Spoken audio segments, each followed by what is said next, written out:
Baik, berikutnya ciri dari media foto adalah otentik atau asli. Artinya apa? Artinya bahwa untuk keperluan tertentu, misalnya untuk pelajaran sains ya, yang butuh objeknya itu adalah nyata, maka foto asli ini sangat merepresentasi, sangat mewakili untuk keperluan itu. Memang kalau kita lihat foto, ada bukan foto lukisan yang di sebelah kanan kita, itu memiliki nilai artistik yang luar biasa, ya, dengan warna yang sangat bagus, jelas, kontras, dan terlihat seolah-olah objeknya juga hidup. Akan tetapi ini lebih dominan pada aspek artnya, ya. Untuk keperluan pembelajaran, terkadang kita butuh foto yang otentik atau yang asli. Itu yang ketiga. Kemudian yang berikutnya adalah foto itu harus jelas. Oleh karenanya, maka foto nggak bisa digantikan dengan objek lain, ilustratif, dengan lukisan, untuk menunjukkan hal-hal yang detail, sangat detail bahkan. Misalnya contoh, ini ada foto tentang bulu-bulu halus dari binatang. Nah, seorang pelukis meskipun dia sangat hebat dalam melukisnya, tentu nggak bisa menunjukkan akurasi yang sangat tinggi dari foto yang sudah ditampilkan. Jadi tentu saja di sini kita perlu menggunakan foto untuk menunjukkan untuk keperluan detail sebuah objek objek yang kita pelajari. Ya, disinilah kelebihan dari foto itu sendiri, bahkan dia bisa memberikan sebuah penjelasan terhadap objek yang sangat detail. Yang berikutnya, nah ini, apalagi kalau fotonya itu dibuat dalam bentuk ilustratif, ya, dalam sebuah gambar sketsa. Nah, sketsa ini tidak dapat menunjukkan detail objek secara akurat, gitu ya. Oleh karena itu, tentu mungkin untuk pengenalan awal tentang misalnya anak-anak, apa sih gambaran dari harimau, kita bisa buat dalam bentuk ilustratif. Tetapi kalau untuk penjelasan yang lebih detail, lebih jelas, lebih akurat, tentu kita harus mewakilkan dengan foto. Baik, yang berikut, yang terakhir, ini ciri dari foto adalah bersifat original. Artinya apa? Artinya seorang fotografer dengan menggunakan kameranya, kemudian dia bisa menghasilkan sebuah foto, maka foto itu sudah diyakinkan 100% adalah original. Oleh karena itu, maka kita perlu berbangga, kita bisa memproses itu menjadi sebuah hak intelektual kita. Oke, jadi ciri fotografi yang kita hasilkan itu adalah original. Baik, berikutnya adalah jenis dari media foto. Apa saja sih ya kemasan packaging dari foto itu sehingga kita bisa kelompokkan ke dalam media fotografi itu. Mungkin selama ini kita tahunya adalah hanya sekedar foto yang dikasih keterangan, ditempel, dipajang, dipasang misalnya dalam sebuah pameran foto. Oke, atau foto yang dicetak disajikan di kelas. Oke, ada beberapa ya jenis media foto itu. Lebih ada 6. Pertama ada foto label, ada foto essay, foto story, foto novela atau komik, foto poster, dan juga scrapbook.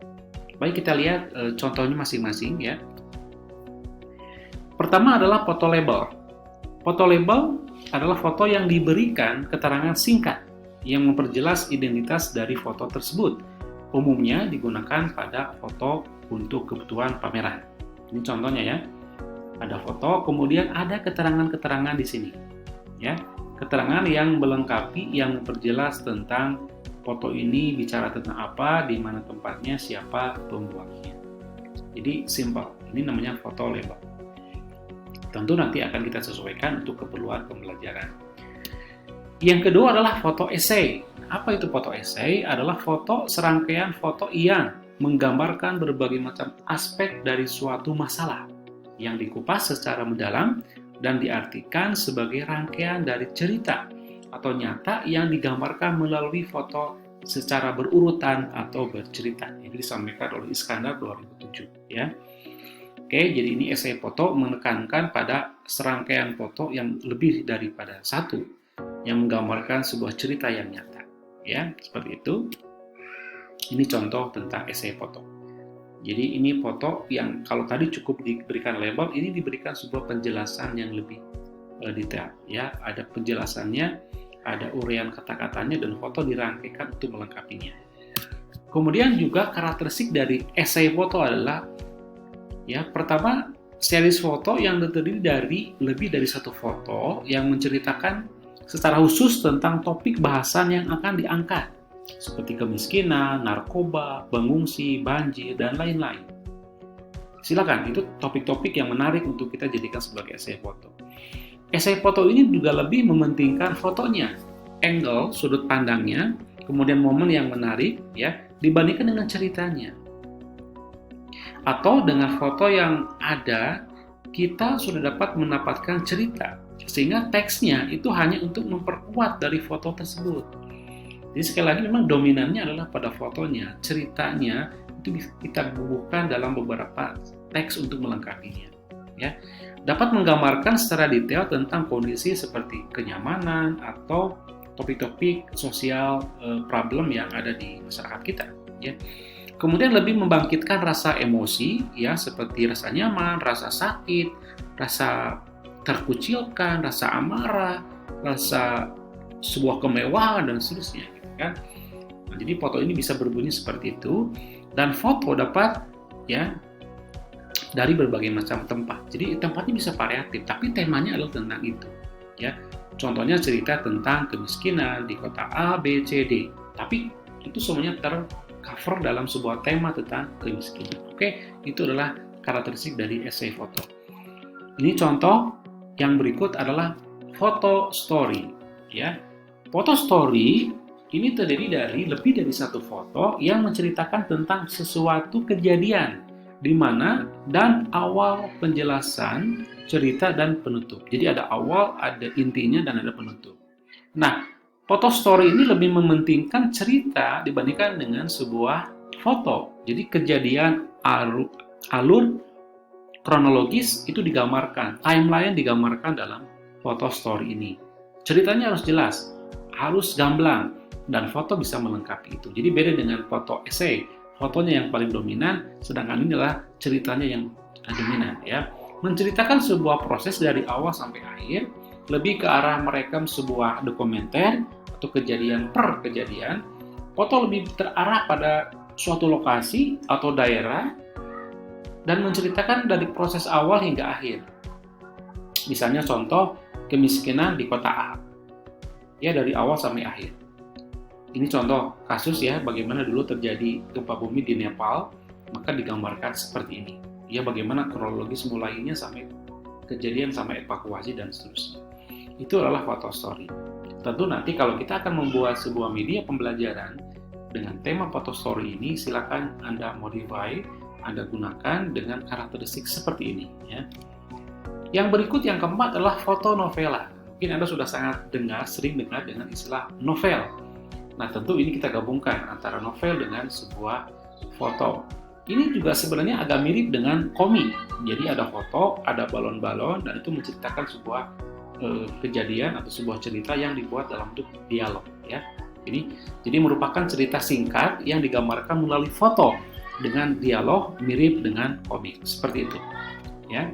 Ini juga, ya, bagaimana misalnya sebuah kegiatan didokumentasikan dan dilengkapi dengan adanya dialog atau kata-kata yang melengkapinya, ya, seperti itu. Baik, yang kelima adalah foto untuk tujuan poster. Jadi poster yang berisi ajakan secara persuasif, apakah dalam bentuk propaganda yang melalui sajian foto yang lebih dominan. Jadi yang lebih dominan dari objek poster bukan pada tulisannya, tetapi pada objek fotonya, ya.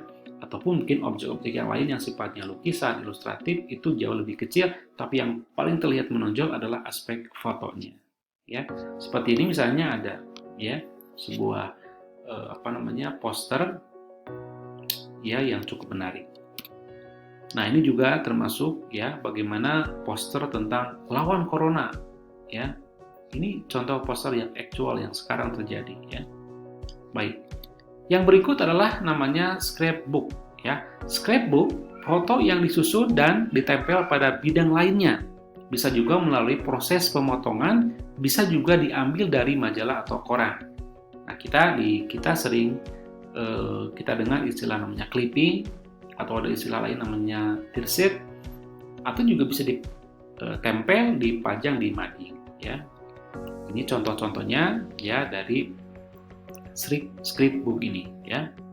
Seperti bagaimana misalnya anak-anak mengambil sebuah foto, digunting, ditempel, dikasih ketekanan ya, seperti itu.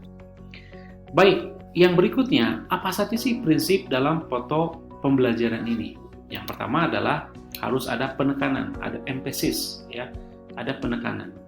Yang kedua adalah ukurannya harus bagus, harus jelas, ukurannya harus besar supaya terlihat. Jadi perhatikan ukuran, size-nya.